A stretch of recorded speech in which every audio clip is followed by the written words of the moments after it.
రేపు చిన్నదాన్ని చెవులు కుట్టిస్తాను. బాగా ఫోన్ చేస్తే లిఫ్ట్ చేయలేదు. నువ్వు బావ తప్పకుండా రండి అమ్మా. సరే అన్నయ్య. మీ చెల్లెలకి అన్నయ్యకి ఫోన్ చేశారా అండి? చేసిన. మా బావ పాత విషయాలు మనసులో పెట్టుకుని అత్తడో రాడో.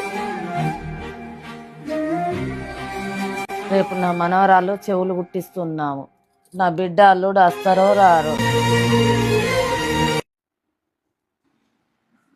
ఏవండి, మా అన్నయ్య మీకు ఫోన్ చేస్తే కలవలేదంట.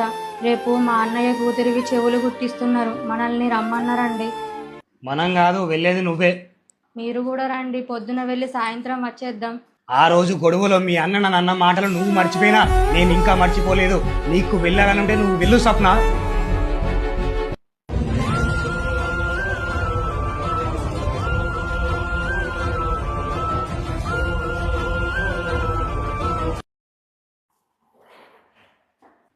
రేపు ఆఫీసులో లీవ్ పెట్టినావా? రేపు ఏమున్నదని లీవ్ పెట్టాలి అన్న. అగో ఏమున్నది అంటవేంద్రా? రేపు నీ బామ్మడిది కూతురు చెవులు కుట్టిస్తలేరా? పనికి మాలని సోపతి రాజుగాని బిడ్డ బర్త్డే అంటే ఒకరోజు లీవ్ పెట్టి తెల్లారక ముందే పోయినావు కదా. నీ బావు కోరే నీ బామ్మడికి పోవారా? మీరు కూడా మర్చిపోయారా నాన్న? అతను నన్ను అన్న మాటలు అంటే అనవచ్చు. నీకు ఒక చెల్లెలుండి నీ ముందే నీ బావని చెల్లెల మీద చేయివేస్తే నువ్వు ఏం అనకుండా చూస్తూ ఉంటావారా? నీ బామ్మడిది నిన్ను కావాలని అన్న మాటలు కాదురా. తన చెల్లెల మీద తనకున్న ప్రేమతో 4 మాటలు అనవచ్చు, అంతేగాని అతనికి వేరే ఉద్దేశం లేదురా. కొడుకుని కళ్ళ ముందు తిట్టిన అతన్ని మీరు సమర్థిస్తున్నారు ఏందిరా అన్న? ఏందిరా నీ బాధ? నీ బామ్మడిది 4 మాటలు అన్నందుకు 4 ఏళ్ళైనా దాన్ని పట్టుకొని ఇంకా లాగుతున్నావు. నీకున్నది ఒక్కటే బామ్మడిది, నాకున్నది 4 బామ్మడుదులు.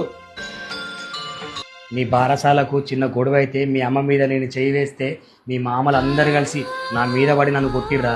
నన్ను కొట్టిరన్న కోపంతో నేను నీలాగనే మీ మామలతోటి మాటలు బంద్ చేసిండ్రా. కొన్నేళ్ల తర్వాత నేను పనిచేయంగా కరెంటు స్తంభం మీద నుంచి కింద పడితే 3 నెలలు హాస్పిటల్లోనే ఉన్నారా. నీ బాబాయిలు పెద్దనాన్నలు ఎవ్వరు కూడా నన్ను చూడడానికి రాలేదురా. ఏ డబ్బులు పెట్టబడుతుందని. ఆ రోజు నాకు ఇంకా గుర్తుందిరా. మీ మామలందరూ డాక్టర్తో మాట్లాడిన మాటలు, ఎంత ఖర్చైనా పర్లేదు మా బావ బ్రతకాలి సార్ అని. ఆ రోజు నా తోడబుట్టిన వాళ్ళందరూ నన్ను వదిలేసిన నా బామ్మార్దులేరా నన్ను కాపాడింది. బామ్మార్ది ఎప్పుడు బావ బాగుండాలని కోరుకుంటాడు కానీ చెడిపోవాలని కోరుకోడరా.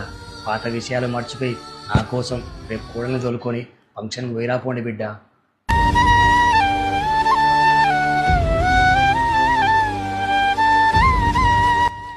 స్వప్న, రేపు ఫంక్షన్ అయిన వెంటనే బయలుదేరదాం. అక్కడ నన్ను ఉండమని ఇబ్బంది పెట్టద్దు. బాబా బామ్మార్దుల మధ్య జరిగే గొడవలు చిన్న చిన్న కారణాలకే, కానీ వారి మధ్య దూరం పెద్దది. ఇలా గొడవపడే దూరంగా ఉన్నవారు వెంటనే కలిసిపోవాలని కోరుకుంటున్నారు.